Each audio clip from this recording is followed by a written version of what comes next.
Ce shiur dédié pour la Shema de Esther Bat Yolei Gozalat. C'est quelle mitzvah de la Torah? Betzedek tishpot amitecha. Tu jugeras ton prochain avec justice. En fait, c'est exactement le contraire. Il ne faut pas le juger comme on voit les choses, il faut juger favorablement. Ça veut dire, si je vois une chose, quelqu'un il mange du porc, il est en bonne santé, je lui dis tu manges du porc, oui, pourquoi? Parce que j'ai envie. Bon, alors il n'y a pas à le juger bien ou mal, ce qu'on a vu, on a vu. Et quand c'est pas clair pourquoi il fait ça. Par exemple, on va dire, on prend un cas au hasard, je vois, on va dire, Steven arriver le matin un quart d'heure en retard à la prière. Je peux me dire, ou bien il est resté au lit, ou bien peut-être toute la nuit il a été aider la veuve et l'orphelin, et seulement maintenant il revient de sa mission. On va dire c'est 50%, 50%.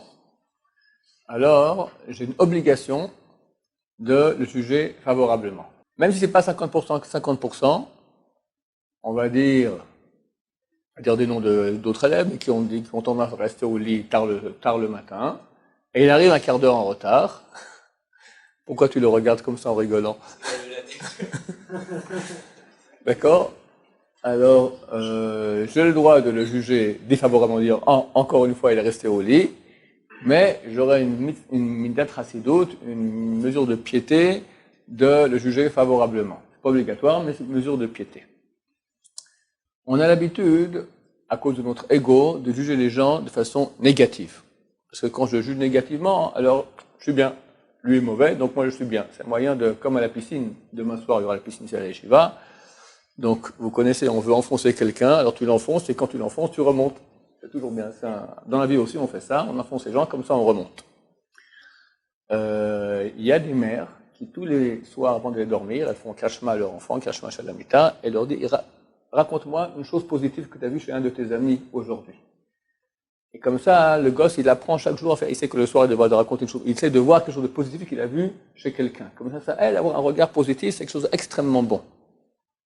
L'histoire qui a eu lieu authentique à Bnei Brak, dans une communauté très très organisée, très froum de Bnei Brak, un avraire, qui évidemment n'a pas beaucoup d'argent, doit marier sa fille.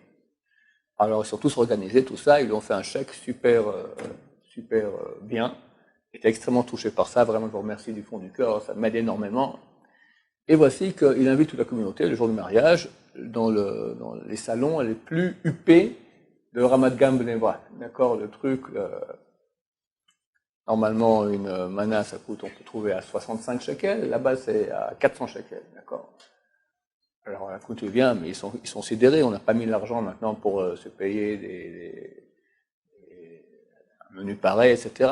C'est terrible, il aurait pu un truc beaucoup plus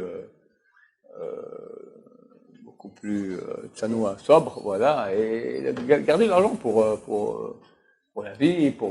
Ils ne comprennent pas. Et là on commence à parler, t'as vu ça, quand même. L'avraire, il n'est pas idiot, il voit qu'on commence à parler par-ci par-là, alors il va voir le rabbin de la communauté. Il lui dit, écoutez, voici l'histoire. Évidemment, j'ai recherché les salons les moins chers de Bnei Brak. Je suis allé là-bas, on a fixé avec lui, on s'apprêtait à aller pour signer et payer déjà, pour payer un acompte, et tout à coup le téléphone sonne, et dit, c'est bien la famille Intel? Oui, ne bougez pas, je dois vous voir tout de suite. Bon, ne bouge pas, viens monsieur. Il dit, tu t'appelles bien, tu es bien le fils de Intel? Il dit, oui. Et il éclate en sanglots. Qu'est-ce qui se passe? Il dit, je viens de finir maintenant la shiva de mon père. Mon père a été sauvé pendant la Shoah. Quelqu'un qui l'a beaucoup aidé, qui s'est mis en danger énorme pour lui sauver la vie, il lui a sauvé la vie. Et toute sa vie, il a recherché cette personne-là pour lui rendre l'appareil, au moins exprimer sa reconnaissance. Il n'a jamais trouvé. Mon père a décédé, avant de décéder, sur le lit de mort, il m'a dit, écoute, je te donne ce que j'ai comme renseignement, je te demande de continuer. Ou lui, ou un de ses descendants, pour lui exprimer la grande reconnaissance que j'avais. Il m'a dit le prénom du type, et de quel village je venais, qui était dans les faubourgs de Varsovie. Pendant la Shiva, tous les gens qui connaissaient mon père sont venus, et il y avait des gens comme ça, et à tout coup, il a rappelé ce bled-là, avec le nom de la personne. Et j'ai commencé à faire des recherches, et il s'avère qu'il y a un enfant, cette personne à Bnei Brak, c'est vous.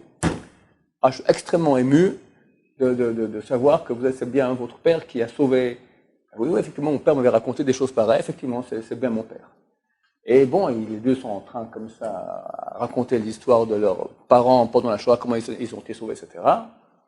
Et tout à coup, le monsieur apprend que le Havrach va marier sa fille très bientôt. Écoutez, moi, je suis le directeur du salon là, le plus huppé de Bnei Brak. Alors laissez-moi, je vous paye tout. Laissez-moi, c'est la moindre chose que je puisse faire, de sauver la vie de mon père. Mon père m'a demandé à son lit de mort de payer en reconnaissance pour ce qui a été fait. C'est moi qui vous offre gratuitement tout le mariage. Je vous ferai un truc super bien. Évidemment, je ne pouvais pas refuser. Comme ça explique au Rav, je n'ai pas refusé. Le type, il a promis à son père de reconnaissance. Donc voilà, c'est la raison pour laquelle on a fait. Alors, explique. Alors, le Rav, il a pris toute la communauté, il leur a tous expliqué, il leur a dit, regardez à quel point on peut se tromper sur quelqu'un, on peut parler, faire du Lachon Hara, Motzi Shemra, juger son prochain avec justice, etc. Tous les interdits graves qu'on peut transgresser. Alors que des fois, il a des bonnes raisons. Peut-être qu'il est parti cette nuit aider la veuve et l'orphelin, pour ça qu'il arrive en retard à la prière, autre chose de ce genre-là. Que nous allons avoir toujours le bien chez notre prochain et non le mal. Baruch Adonai, l'olam, amen, va amen.